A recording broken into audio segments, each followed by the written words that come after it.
Hey everyone, today we're going to be going through my June budget for 2020. So we're going to start in my planner.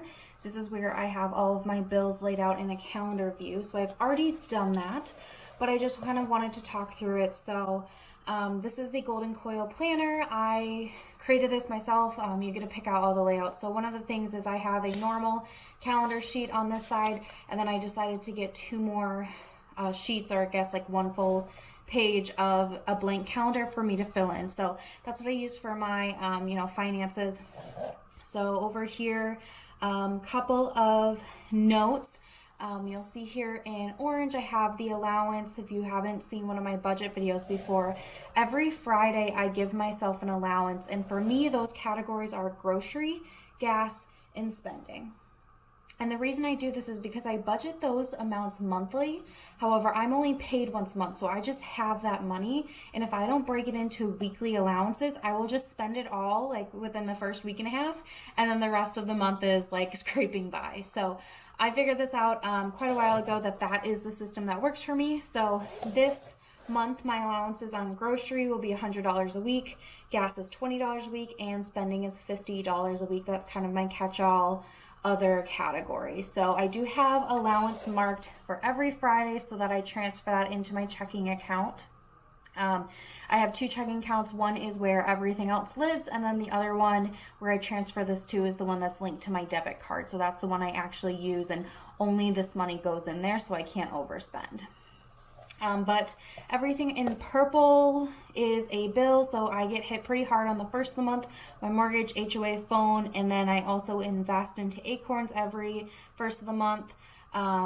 Anything in green here is some sort of payment, so this is when my Capital One 360 accounts interest accrues. I have Betterment that I will be, adding to.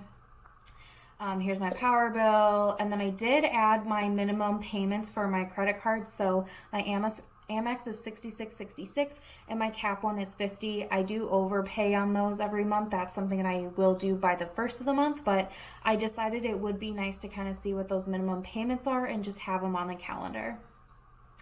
Otherwise, not too much has changed.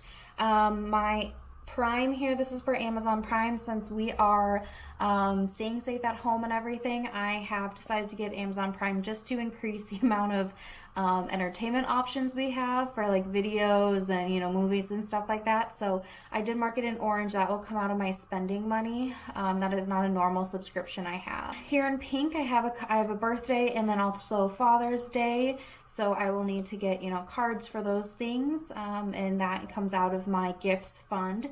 So that'll be something for me to keep track of. My car insurance is renewing, and I got my new rate, so it's $140.13, which is about $35 cheaper than what it previously was. So I was very happy about that. And that's kind of it. Nothing else crazy to report here. So let's just go ahead and flip into my actual budget. I do that in this notebook here, and I already have it kind of written out. So I do a budgeted column, and then I'll fill in the actual. I do that during my recap video, and then the percentage. So soon I will have my May recap once the month is over and I close everything out to go through with you guys.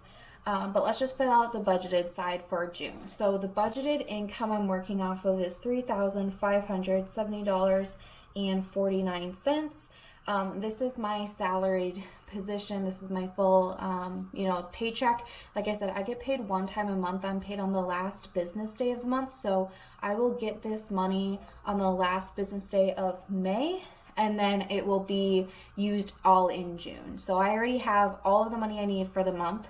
Now I do have other things that bring in extra money, but I don't personally like to budget or include any of those in the income, just in case, like exactly what's going on. A lot of people's side jobs have been kind of shut down. So I just go off of what I know I can count on, which is my salary, and if I get anything extra, I figure it out from there, kind of based on the priorities, whether that's saving or paying down debt or whatever.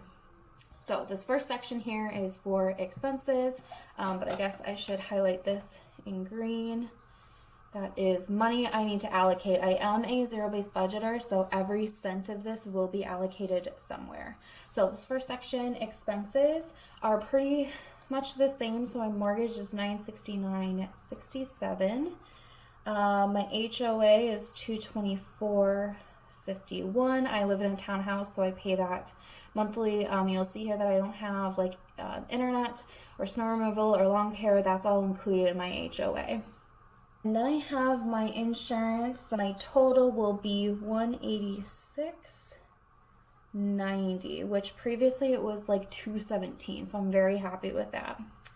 My phone has not changed. It's $61.24, and then Netflix and Spotify roll up together. Those both hit my Discover credit card, which is my oldest credit card, so I have this hit every single month, and those together are $24.71. That way I'm using the card on a regular basis to keep it open. Okay, so now I have my groceries, gas, and spending, and if you remember, I do these weekly, and there are 4 Fridays in the month of June, so my weekly allowances times 4 is going to give me these totals. So for groceries, that is $400. For gas, that is $80, and then for spending, that is $200. Now for gas, I really haven't been going anywhere. So the past couple months, I haven't really used maybe more than 20 bucks of this, but I still would rather allocate it all at the beginning, and then if I have extra, I roll it into like savings or, debt or something at the end of the month. But I'd rather have it sitting there, and then at the end of the month, if I don't need it, move it somewhere else. So all of this together equals $2,147.03, which gives me a remaining of $1,423.26. So I just like to do that to help me figure out how much I have remaining. I do like to set this up kind of by priority. So these bills are the most important, and then my funds, and then investing, and then my debt. But we'll go through that together. So I'm just going to highlight these so I know kind of how my totals are working out. Okay, so the next part here are my funds. So for me, a fund means that I put money in every month, and if I don't spend it all out of here, I just roll it over in its same category. So for utilities, for example, I put in up to $175 a month. I cap that at $350. The most my utilities have ever been in a given month between all of them is like $225, so $350 is still pretty generous. This helps me stabilize my budget so it's not as crazy. So this month I actually only have to put in $172.19 to make that $350 cap. So I'm just gonna put $350 onto the side here so that I remember I capped out there, which is great. I shaved, a couple dollars off of that. Annual is a fund that I use to pay for annual expenses like my car tags, any credit card, annual fees, anything like that. That just comes up once a month. Now I was doing $100, but I am going to up this to $110. I just kind of was looking at what things are costing and whatever, and I'd feel a little bit more comfortable. So normally it was 100, but now I'm going to do 110 just to build up that reserve a little bit more. And then I have Miko, which is my cat. He gets $40 a month. This covers his food, his litter, and then anything left over that I didn't need to buy him just rolls over, and eventually it pays for his annual vet visit with his different shots and stuff he needs.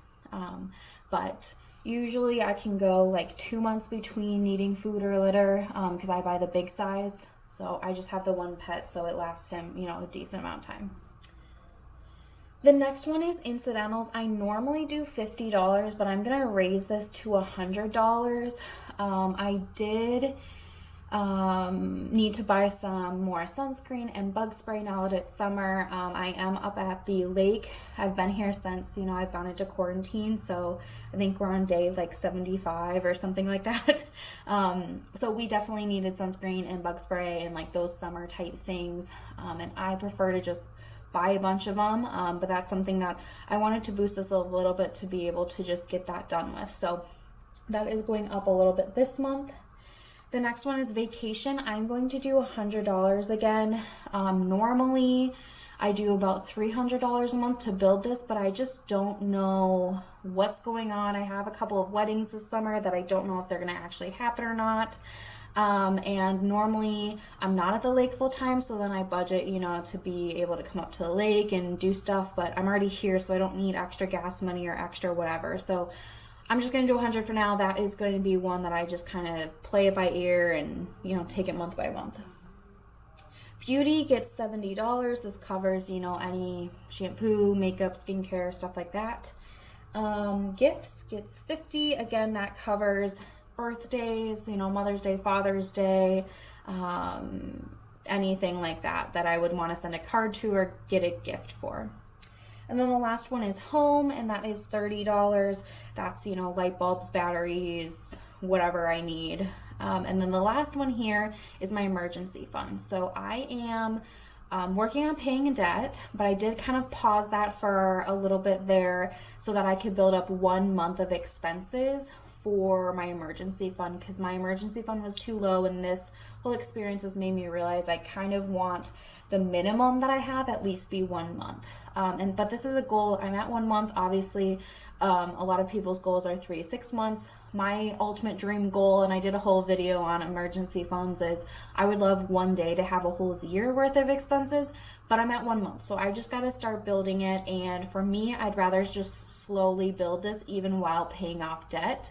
I don't want to put this on hold. So I'm going to be doing $100 a month until my debt is paid off, and then anything extra will go, back to the emergency fund a little bit more full force. But this will just help me, kind of slowly grow it over time. And I do have this in a high interest savings account, so it will be earning interest as well. So that'll help me grow. But this is just something that I always want to be contributing a little bit something to. So that's what I'm going to do, is $100.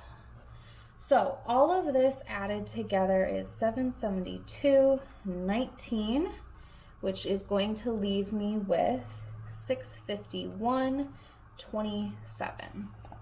So let's just color those in here. And my funds I do in blue. It's kind of a dark blue, but that's all right. Okay. Then I'm going to jump down to investing. So for Acorns, I do have some rollover in my investing accounts. I'm just going to fill this in. This is going to be $235 this month. Normally it's $12. My Acorns account is linked to my debit card, and as I make payments, it takes the spare change and rolls it up and invests it once it hits $5.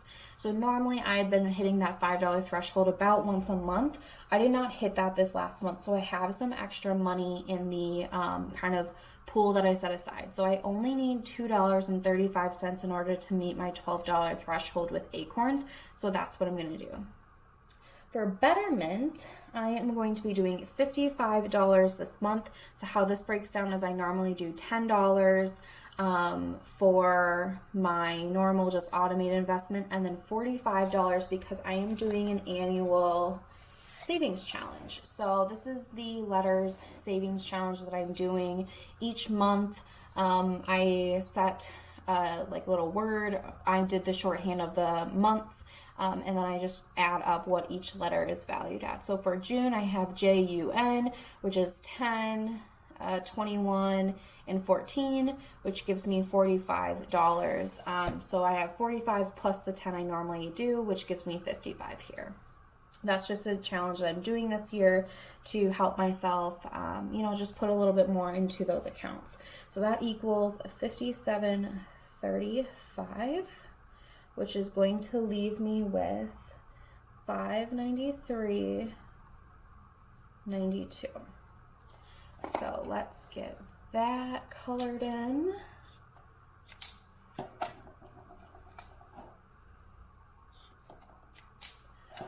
Okay, I think I'm gonna have to just okay, so now we're at the bottom. I have all of my bills, funds, and a little bit of investing taken care of. So I have $593.92 left over that I can put towards debt.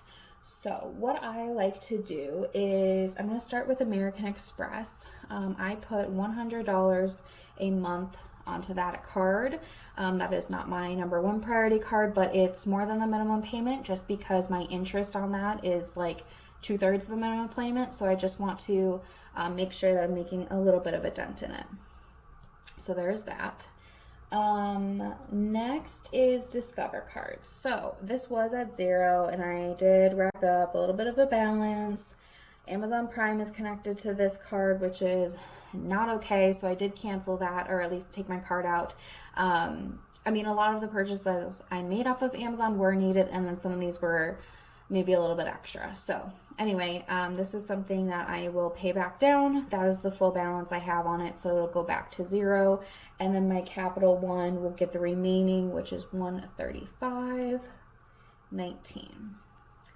So definitely something that I'm going to be working on is, you know, taking, like I said, I took the card information out of my Amazon account because it's so easy to just click. Whereas if I have to get up to go get my card to type in the number, me having to physically move off of the couch makes me think about it more than when it's just all stored, because it's click, click, click, and then it's like, wait, oh, yep, I did order that. So anyway, that's something that I took some steps to correct. So that totals $593.92, which gives me $0 remaining, which is exactly what I want. So overall, I feel pretty good about this. I still am able to put a good chunk towards that debt. It's a slower moving progress because I kind of went in the wrong direction, but I'll talk more about that in my recap video. But you know, things happen and I'm still on track.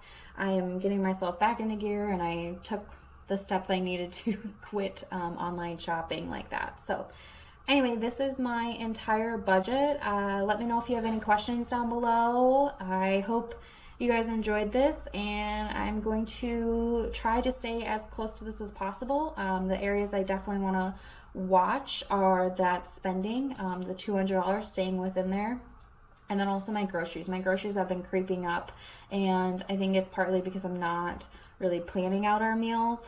I kind of stopped doing that, so it's just kind of becoming a little bit more expensive, whereas if I would figure out what ingredients I'm going to use and how I can use them multiple ways, it would be helpful. So anyway, this is it. So thank you guys so much for watching, and I'll see you in my next one.